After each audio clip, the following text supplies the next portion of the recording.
Every day, she has to pull out 200 hairs with the follicles attached. Then, she puts them into her husband's envelope. She hands over the 200 hairs for him to inspect. But her husband tells her one hair is missing its follicle. He makes her pull out another 200 hairs without follicles. Then he just walks down the stairs. It turns out her husband has severe OCD. He noticed his wife didn't touch up her roots in time, so he locks her away in the attic.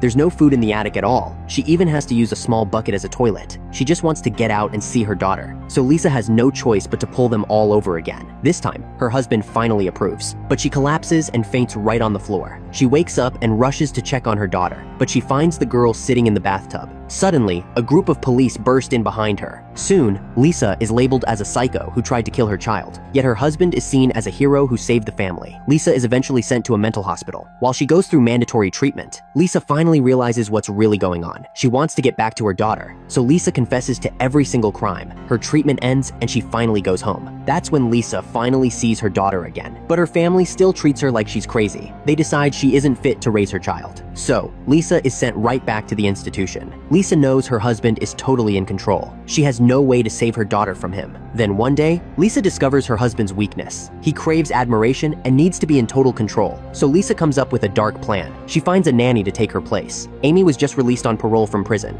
She's the perfect target for her husband to save. The next day, Lisa sets up a room for the new nanny. This is the exact same room where Lisa was locked up. Now, it's Amy's new bedroom. Still, Amy feels like she's living in a cage, but she has to adapt if she wants to survive. Amy gets ready to start her work the next morning. Then she catches Lisa, smashing things in a total rage. My PTA notes for the meeting tonight, they were right here on the counter and now they're not here. Lisa's husband hears the noise and walks over. He watches as Lisa continues her breakdown. He calms her down with just a few words. But this whole scene is part of Lisa's plan. She wants the nanny to fall for her husband. It's clear that Amy is starting to like him. Later, Amy goes outside to take out the trash, but she runs into a gardener in the yard. He tries to warn Amy to get out while she can, but then he notices Lisa is watching them from the shadows.